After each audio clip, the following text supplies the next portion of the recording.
السلام علیکم معزز بھائی اور بہنوں، آج ہم بات کرنے جا رہے ہیں ایجوکیشنل سائیکالوجی کے بارے میں، ایجوکیشنل فلاسفی کے بارے میں۔ ایجوکیشنل فلاسفی کیا ہوتی ہے؟ Branch of philosophy in which we deal with the study of philosophical problems arising in the field of education is called educational philosophy۔ Philosophy کی وہ برانچ جس میں ہم ایجوکیشن کے میدان میں آنے والے فلاسفیکل پرابلمز کو ڈیل کریں، ایجوکیشنل فلاسفی کہلاتی ہے۔ اس سے آگے ہم بات کریں گے ڈیفرنٹ فلاسفرز ایجوکیشن کو کیسے دیکھتے ہیں۔ سب سے پہلے پلیٹو کے بارے میں بات کریں گے۔ پلیٹو کیا کہتا ہے؟ پلیٹو کا ویو یہ ہے کہ ایجوکیشن ایک لائف لانگ پروسیس ہے جو کہ برتھ سے لے کر ڈیتھ تک چلتا رہتا ہے۔ آگے دیکھیں راسک کیا سوچتا ہے ایجوکیشن کے بارے میں۔ راسک کہتا ہے کہ enrichment of personality is called education. Comenius کیا کہتا ہے؟ کومنس کے مطابق ایجوکیشن ایک ایسا پروسیس ہے جس میں ایک انڈیویول میں، جس کو استعمال کرتے ہوئے ایک انڈیویول میں ڈیفرنٹ کوالٹیز کو بلڈ اپ کیا جاتا ہے، وہ ایجوکیشن کہلاتا ہے۔ آگے ہم بات کرتے ہیں ہاکسلے کے بارے میں۔ ہاکسلے کیا کہتا ہے؟ ہاکسلے کے مطابق ایجوکیشن ایک ٹریننگ ہے، اور ٹریننگ بھی کیسی؟ ٹریننگ ایک ایسی جس میں انسان اپنے آپ کو ٹرین کرتا ہے سوسائٹی میں رہنے کے لیے۔ یہ کیا ہے؟ ایجوکیشن ہے in the view of different philosophers.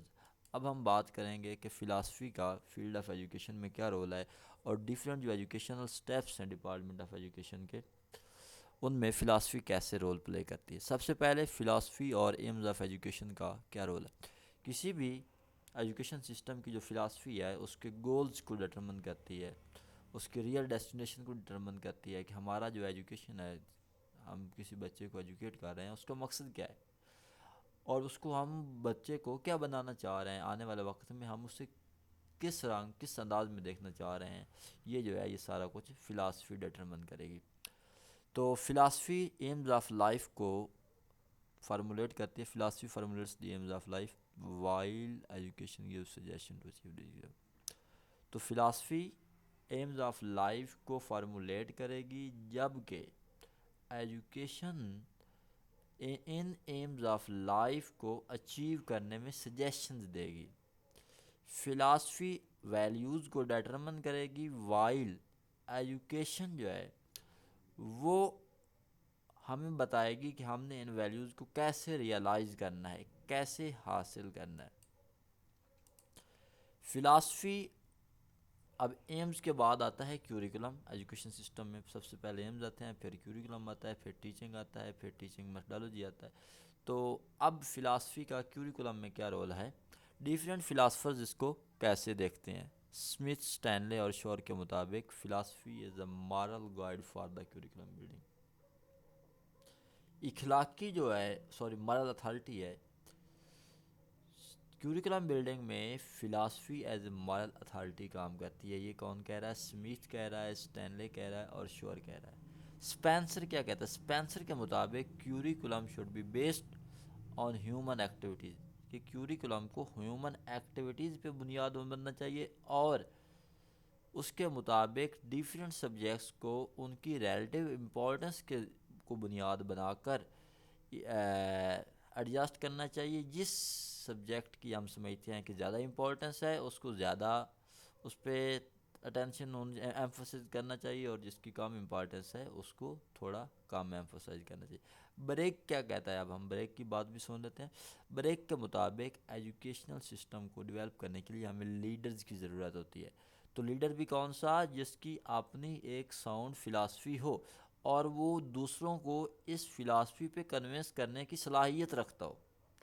تو دیکھیں چونکہ فلاسفی ایمز بناتی ہے، تو ایک لیڈر ہے، اگر اس کے ایمز ہی نہیں ہیں تو وہ ایجوکیشنل سسٹم کیسے ڈیولپ کرے گا، اور ایمز فلاسفی کے علاوہ تو ڈٹرمن نہیں کیے جا سکتے۔ نیکسٹ دیکھتے ہیں کہ ڈیفرنٹ فلاسفرز تو ہم نے دیکھ لی۔ اب ہم دیکھتے ہیں کہ ڈیفرنٹ فلاسفیز کیسے دیکھتی ہیں کیوریکولم کو، کہ کیوریکولم کیسا ہونا چاہیے۔ سب سے پہلے نیچرلسٹ کی بات کرتے ہیں. نیچرلسٹ جو ہیں وہ پریزنٹ ایکسپیرینسز اور ایکٹیویٹیز آف چائلڈ کو بنیاد بتاتے ہیں کہ آپ کو سلیبس جو ہے وہ انٹرسٹ آف چائلڈ کے بچے کے کیا انٹرسٹ ہیں اور ایک انسان کے ہیومن ایکسپیرینسز کیا ہیں، ان کو بنیاد بنا کے کیوریکولم ڈیولپ کرنا چاہیے. آئیڈیلسٹ کہتے ہیں کہ کیوریکولم میں مورل ویلیوز پہ ہمیں ایمفسائز کرنا چاہیے، زیادہ زور دینا چاہیے. اور مورل ویلیوز میں کون سی چیزیں آ جاتی ہیں؟ آپ کی ایتھکس آ جاتی ہیں، لاجک آ جاتا ہے، لٹریچر آ جاتا ہے اور ریلیجن آ جاتا ہے. اب ہم بات کریں گے کہ پریگماٹسٹ کیا کہتے ہیں. پریگماٹسٹ کے مطابق فنکشنل اسٹڈیز پہ زیادہ اٹینشن ہونی چاہیے، جس میں لینگویجز آ گئے، سوشل اسٹڈیز آ گئیں، جنرل سائنسز آ گئیں، تو ETC. اب جو ہے last one is the realist. Realist کیا کہتے ہیں؟ ریئلسٹ کے مطابق curriculum should be based on the natural sciences. تو ڈیفرینٹ فلاسفیز بھی ڈیفرینٹ ٹائپ کا کیوریکولم سجیسٹ کر رہی ہیں، اور ڈیفرینٹ جو فلاسفرز ہیں وہ بھی ڈیفرینٹ ٹائپ کا کیوریکولم سجیسٹ کر رہے ہیں اور فلاسفی کا ڈیفرینٹ رول بتا رہے ہیں. اچھا، philosophy and a teacher. Teacher اور فلاسفی کا آپس میں کیا ریلیشن ہے؟ ایک ٹیچر اکیلا ٹیچر نہیں ہوتا، وہ اس کو ایک اچھے ٹیچر کو صرف ٹیچر نہیں ہونا چاہیے، اس کے ساتھ ساتھ ایک فلاسفر بھی ہونا چاہیے. کیوں؟ آگے آپ کو بتاتے ہیں کہ ایک ٹیچر جو ہے، اچھا ٹیچر، ایک گڈ ٹیچر، اس کو نیڈ آف چلڈرن جو ہے ان کا پتہ ہونا چاہیے کہ ہمارے جو بچے ہیں ان کی کیا ضروریات ہیں، and the demands of society بھی پتہ کہ ہماری سوسائٹی کی کیا ڈیمانڈز ہیں. ایک اچھے ٹیچر کو نیڈز آف چلڈرن کا بھی فل کمپریہنسو نالج ہونا چاہیے اور ڈیمانڈز آف سوسائٹی کا بھی کمپریہنسو نالج ہونا چاہیے. اب ان دونوں چیزوں کو سامنے رکھتے ہوئے اس کو ڈیفرنٹ فلاسفیز پہ عبور ہونا چاہیے، اور اس ہر ایک فلاسفی کے جو اچھے پوائنٹس ہیں ان کو ملا کے اس کی اپنی ایک ساؤنڈ فلاسفی ہونی چاہیے. اس فلاسفی کو وہ سامنے رکھے گا، اور فلاسفی کو سامنے رکھتے ہوئے فلاسفی کو استعمال کرے گا بچے کی ضروریات اور ڈیمانڈز آف سوسائٹی کو سامنے رکھتے ہوئے، اور فلاسفی کو استعمال کرتے ہوئے وہ اپنے لیسن پلان کرے گا، تو وہ ایک اچھا ٹیچر ہوگا. ادروائز وہ اچھا ٹیچر نہیں ہے. اب ہم بات کرتے ہیں کہ ڈیفرنٹ ٹیچنگ ٹیکنیکس جو ہیں یا ٹیچنگ میتھڈالوجیز، ان کا فلاسفی کے ساتھ کیا ریلیشن ہے. تو یہ جو میتھڈ آف ٹیچنگ ہے یہ بھی فلاسفی پہ بیس کرتا ہے، یہ بھی فلاسفی پہ ڈیپینڈ کرتا ہے. میتھڈ کیا ہوتا ہے؟ ایک ایسا وے ہے جس کے ذریعے ہم اسٹوڈنٹ اور سبجیکٹ کے درمیان ریلیشن شپ کریٹ کرتے ہیں. تو اگر فلاسفی نہیں ہوگی تو ایم آف ایجوکیشن نہیں ڈٹرمن کیا جا سکے گا. ایم آف ایجوکیشن ڈٹرمن نہیں کیا ہوگا تو بچے کو پتہ ہی نہیں ہوگا کہ میں کیا سیکھ رہا ہوں، یا ہمیں بھی نہیں پتہ ہوگا کہ ہم کیا سکھانا چاہ رہے ہیں، ہم بچے سے کیا ایکسپیکٹ کر رہے ہیں. تو اس حالت میں جو سبجیکٹ میٹر ہے اس کے اور اسٹوڈنٹ کے درمیان کوآرڈینیشن پیدا نہیں کی جا سکتی، اٹریکشن پیدا نہیں کی جا سکتی، ریپلین پیدا ہوتی ہے، اور آپ کی ٹیچنگ جو ہے وہ ان ایفیکٹو ہو جاتی ہے.